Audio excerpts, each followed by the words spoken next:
సూర్యాపేట జిల్లా కేంద్రంలో జీజేఆర్ గారు ఆధ్వర్యంలో వారి పేరుతో మాత్రం సూర్యాపేట నియోజకవర్గాల వ్యాప్తంగా క్రికెట్ టోర్నమెంట్ నిర్వహిస్తున్నారు. అసలు క్రికెట్ టోర్నమెంట్ నిర్వహిస్తున్న ఎలా మాత్రం ఇక్కడ ఉన్నటువంటి ఎవరైతే నిర్వాహకులు ఉన్నారో ప్రేక్షకులు ఉన్నారో వాళ్ళతో పాటు ఎవరైతే క్రికెట్ ఆడుతున్నారో వాళ్ళందరికీ కూడా అన్నం దాన సదుపాయం చేస్తున్నాడు ఇక్కడ ఉన్నటువంటి రవితేజ రెడ్డి. అంతేకాదు మొన్న జరిగినటువంటి వరంగల్ సభకు మాత్రం కొంతమంది అంటే సైకిల్ యాత్ర కూడా ప్రారంభించడం జరిగింది. సైకిల్ యాత్ర ప్రారంభించిన తర్వాత సభ సక్సెస్ అయిన తర్వాత అనంతరము అదే సైకిల్ ని మాజీ మంత్రి సూర్యాపేట ఎమ్మెల్యే జగదీశ్వరెడ్డి గారి చేతుల మీద కూడా పంపిణీ చేయడం జరిగింది. అసలు ఎందుకు ఎన్నిటి కూడా చేస్తున్నారు, దీని వెనుక ఉన్న కారణం ఏందో మనం రవితేజ గారిని తెలుసుకుందాం. అలా చెప్పండి, మొన్న మీరు సైకిల్ పంపిణీ చేయించడం జరిగింది. ఇప్పుడు పెద్ద ఎత్తున కూడా టోర్నమెంట్కి వచ్చినటువంటి ప్లేయర్లకు కావచ్చు, చూసే వాళ్ళకు కావచ్చు, లేకపోతే నిర్వాహకులకు కావచ్చు, వాళ్ళందరికీ కూడా అన్నదాన సదుపాయం కల్పిస్తున్నారు. కారణం ఏంటి? ముందుగా తెలంగాణ ప్రజలందరికీ కూడా తెలంగాణ ఆవిర్భావ దినోత్సవ శుభాకాంక్షలు చెప్తా ఉన్నా.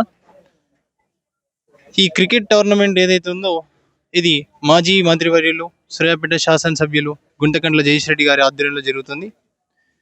ఈ క్రికెట్ టోర్నమెంట్లో ఫుడ్ స్పాన్సర్ చేయడం జరిగింది 15 రోజుల పాటు. దీంట్లో ప్లేయర్లు అందరూ కూడా 6 టీంలుగా ఫ్రాంచైజెస్గా వచ్చి ఆడుతూ ఉన్నారు. జగదీశ్వరెడ్డి గారు ఈ యొక్క క్రికెట్ ప్రీమియర్ లీగ్ అనే కాదు, ఇంతకుముందు సూర్యాపేట నుంచి జీజీఆర్ కప్ అయితేనేమి, జిల్లా స్థాయి కబడ్డీ పోటీలు అయితేనేమి, యువతను ఎంకరేజ్ చేయడంలో ఆయన ఎప్పుడు ముందుండే నాయకుడు. అదేవిధంగా తెలంగాణ ప్రజలందరూ కూడా తమ పిల్లలను చదువు ఒక్కటే కాదు, క్రికెట్ మరియు యాక్టింగ్, సింగింగ్ ఎందులోనైనా సరే వాళ్ళ ఇంట్రెస్ట్ ఉన్న దాంట్లో వాళ్ళని ఎంకరేజ్ చేయాలని కోరుకుంటా ఉన్నా. ఇంకా చెప్పాలి అంటే క్రికెట్ ఆర్గనైజర్స్ ఉన్నారు ఇక్కడ. మొన్న కూడా మీరు రైతు సభ ఉంది, అక్కడ కూడా సైకిల్ కూడా పంపించడం జరిగింది. దాన్ని మీరు ఏదైనా చూస్తున్నారు ఏంటండి? రైతు సభకు సైకిల్ పంపిణీ చేయడం జరిగింది, దాన్ని ఎట్లా చూస్తున్నారు మీరు? ఏ విధంగా ఉంది అట్లా? సభ సక్సెస్ కావడంతో సైకిల్ తొక్కిన ప్రతి ఒక్కరికి కూడా సైకిల్ పంచడం జరిగింది. వారు కూడా ప్రతి ఒక్కరు కూడా సంతోషంగా ఉన్నారు. పక్కా నెక్స్ట్ గవర్నమెంట్ మాదే వస్తుంది అన్నట్టు తెలంగాణ ప్రజలందరూ కూడా చెప్తా ఉన్నారు. ముఖ్యంగా మీరు చూస్తున్నామేమో, అసలు జీజేఆర్ అంటే మీకు ఎందుకు అభిమానం, ఎందుకు ఆయన మీద ప్రేమ ఏంది? సూర్యాపేటలో మునుపు ఎన్నడూ చూడని అభివృద్ధి సూర్యాపేట ప్రజలు చూసినారు. ఆ చూడడం వల్లనే ఆయనని ఒక్కసారి కాదు, 2 సార్లు కాదు, వరుసగా 3 సార్లు సూర్యాపేటలో గెలిపించడం జరిగింది. సూర్యాపేట చరిత్రలోనే మొట్టమొదటి నాయకుడు ఎమ్మెల్యేగా హ్యాట్రిక్ కొట్టడం జరిగింది. అతనే మా నాయకుడు ఎమ్మెల్యే జగదీశ్వరరెడ్డి గారు. అంటే ఇప్పుడు మనం చూస్తున్నాం, కొంతమంది చాలా మంది కూడా పనులు చేయించుకుంటున్నారు, పక్క జరుగుతున్నారు. కానీ మీరు పనులు చేయించుకోకుండా కూడా ప్రజలకు సేవ చేస్తున్నారు. దీని వెనుక గల కారణం ఏంది? అంటే ఏదో వస్తుంది, ఏదో జరుగుతుంది అనే ఆశతోని మేము పాలిటిక్స్లోకి రాలేదు. తెలంగాణ జనాలు బాగుండాలి, ఈ యొక్క కాంగ్రెస్ పాలనలో జనాలు బంగారు తెలంగాణ అవుతుందని ఆశించి వీళ్ళు గెలిపించారు. 6 గ్యారంటీలు వస్తాయనే ఆశతోనే కాంగ్రెస్ ప్రభుత్వాన్ని వేశారు. ఇప్పుడు చూస్తున్నారు, ఈ యొక్క ప్రభుత్వంలో జనాలందరూ కూడా మహిళలకు 2500 వస్తున్నాయి, ప్రతి ఒక్కరికి కూడా స్కూటీలు వస్తున్నాయి, తులం బంగారం వస్తుంది ఆడబిడ్డలకు.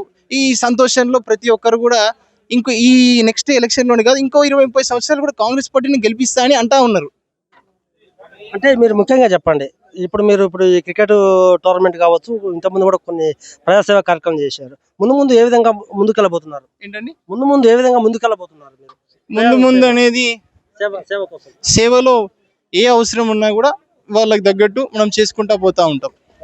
మీరు సూర్యాపేట పట్టణ ప్రజలకు ఏం చెప్పబోతున్నారు? మీరు అభివృద్ధి ఎవరు చేసినారో, సంక్షేమ పథకాలు ఎవరు ఇచ్చినారో వారికే మీ యొక్క సపోర్ట్ ఉండాలి అని చెప్తా ఉన్నాం.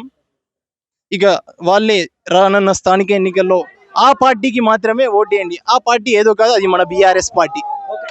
మనం ఇప్పుడు చూస్తున్నాము, రవితేజ గారు చెప్పేది ఏంటంటే, మొన్న వరంగల్ రైతు సభకు కూడా పెద్ద ఎత్తున కూడా సైకిల్ పాదయాత్ర చేయడం జరిగింది. అంతేకాదు మన దగ్గర ఎవరైతే ఉన్నారో ప్లేయర్స్ ఉన్నారు, వాళ్ళ మాట చూస్తున్నాం. ఎట్లా ఉంది వాళ్ళ రవితేజ గారు మీకు అన్నదాన కార్యక్రమం చేస్తున్నారు, దాన్ని ఎట్లా చూస్తున్నారు? ముఖ్యంగా చెప్పుకోవాల్సిన విషయం ఏంటంటే, సూర్యాపేట కాన్స్టిట్యున్సీ ప్రీమియర్ లీగ్లో ఎప్పుడు లేని విధంగా మేము ఈ సంవత్సరం ఫస్ట్ టైం పెట్టాము. ఈ టోర్నమెంట్కి మాకు సాగసాగర్ అందించి ఫస్ట్ ప్రైజ్ అందించిన వారు జగదీశ్వరెడ్డి గారు, గుంటకండ్ల జగదీశ్వరెడ్డి గారు, మరియు మన ఎమ్మెల్యే మరియు అలాగే సూర్యాపేట చరిత్రలో ఇంతవరకు ఎప్పుడు లేని విధంగా ఇక్కడ మేము ఎన్నో టోర్నమెంట్లు ఆడినాం. సూర్యాపేటలో ఎన్నో మ్యాచ్లు ఎన్నో ఆడినాం. ఎక్కడికి పోయినా మాకు ఎక్కడ ఫుడ్ లేదు. ఎక్కడ ఫుడ్ పెట్టలేదు. కాకపోతే ఈ యొక్క మొదటి చరిత్రలో first time ever first time మాకు ఈ గ్రౌండ్ కి వచ్చి ఈ టోర్నమెంట్ కి వచ్చి మాకు వెన్న మన రవితేజ రెడ్డి, మన సూర్యాపేట యూత్ లీడర్ మనకు ముందుండి ఈ టోర్నమెంట్ నడిపిస్తుండు. ఒక్క చేతో అతను ఈ టోర్నమెంట్ అంతానికి ఫుడ్ ఇచ్చి ప్రతి ఒక్క ప్లేయర్ నుంచి ఆశీర్వాదాలు తీసుకున్న వ్యక్తి Raviteja Reddy. Thank you so much bro. ఎందుకంటే ఇలాంటి విషయం కాదు, నువ్వు మాకు పరిచయం కూడా లేదు యాక్చువల్ గా. అంతకుముందు ఎప్పుడో 2 సార్లు గెలిచినా. కాకపోతే సూర్యాపేట ప్లేయర్లు అంటే చాలా నమ్మకం ఉంది. అలాగే సార్ మీద అభిమానంతో మాకు ఈ టోర్నమెంట్కి వచ్చి ప్రతి ఒక్కరికి 100 మంది ప్లేయర్లకు రోజు ఫుడ్ పెట్టడం ఆశాజీవం కాదు, మాటలు కాదు. ప్రతి ఒక్క రోజు మాకు టిఫిన్లు అయినా సాయంత్రం స్నాక్స్ అయినా మాకు ముందు నిలబడే వ్యక్తి రవితేజ. Thank you. ముఖ్యంగా చెప్పండి, మనం క్రికెట్ అంటే ఎనలేని దానికి ప్రాముఖ్యత ఉంది. ముఖ్యంగా మన తెలంగాణ నుంచి కూడా సరైన ప్లేయర్ లేడు. ఇక్కడ జగదీశ్వరెడ్డి గారు ఏం చేస్తున్నారంటే ₹1,00,000 మొదటి బహుమతి కూడా ఇస్తున్నారు. అంటే ఒక ప్లేయరు అత్యున్నత స్థాయికి ఎదుకోవాలని కూడా జగదీశ్వరెడ్డి గారు కోరుకుంటున్నారు. ఇంకా ఏ విధంగా ముందుకు తీసుకుపోతే బాగుంటుంది అనుకుంటున్నారు మీరు? నేను అనుకుంటున్నా మనకు సూర్యాపేటలో ముఖ్యంగా చెప్పాల్సింది గ్రౌండ్స్ లేకపోవడం మనకు చాలా బాధాకరం. ఎందుకంటే సూర్యాపేటలో ఏ గ్రౌండ్ పోయినా ఫీజు కట్టాల్సి వస్తుంది. మాకు సొంతంగా గ్రౌండ్ లేదు. ఇప్పుడు ఈ గ్రౌండ్ అయినా కూడా మనం ఫీజు కట్టి గ్రౌండ్ తీసుకుంటున్నాం. ఎస్వి కాలేజ్ కూడా అదే జరిగింది. మనకు సూర్యాపేటలో ఒక గ్రౌండ్ లేదు. అంతకుముందు పాత ఎస్పీ ఆఫీస్ ఉంది, దాన్ని ఇస్తా అని చెప్పి ఇంతవరకు మాకు ఎవరికి ఇవ్వలేదు. మేము డబ్బులు పెట్టే గ్రౌండ్లలో డబ్బులు ఆడుతున్నాం. ఇలాంటి మా గ్రౌండ్స్ కానీ ఇంకా మంచిగా ఫ్రీ ఉంటే ఇంకా ప్లేయర్ అనేటోడు ఇంకా భవిష్యత్తులో ముందుకు పోతాడు.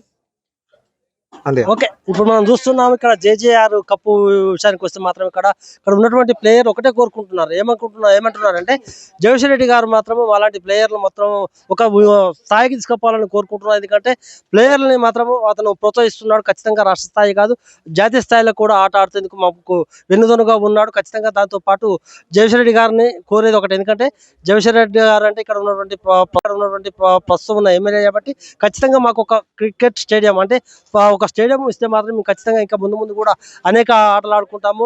జాతీయ స్థాయిలో కూడా మేము పోరాట సిద్ధంగా ఉన్నాం. అంతేకాదు ఇక్కడ ఉన్నటువంటి రవితేజ రెడ్డి ఎవరైతే ఉన్నారో అతను ఇక్కడ ఉన్నటువంటి ప్లేయర్ల పరిస్థితి చూసి ప్రతిరోజు కూడా అన్నదానం అంటే అసలు అన్ని దానాల కంటే అన్నదానం ముఖ్యమని చెప్తాం మనం. ఖచ్చితంగా అతను మాత్రము అన్నదానం చేస్తున్నాడు. మమ్మల్ని అన్ని విధాల మాకు అన్నదండగా ఉంటున్నాడు. మమ్మల్ని ఎప్పుడు కూడా ప్రోత్సహిస్తున్నాడు. రవితేజ రెడ్డి గారు కావచ్చు, జయరెడ్డి గారు కావచ్చు, మేము ప్లేయర్స్ మొత్తం కూడా కృతజ్ఞత తెలుపుతామని చెప్తున్నారు. మనం క్యూన్స్ కూడా కోరుకునేది ఒకటే, జగదీశ్వర్ రెడ్డి గారు కావచ్చు, రవితేజ రెడ్డి గారు కావచ్చు, ఇద్దరు కూడా ఇలాంటి క్రికెటర్లను ప్రోత్సహించాలని మనం కోరుకుంటున్నాం.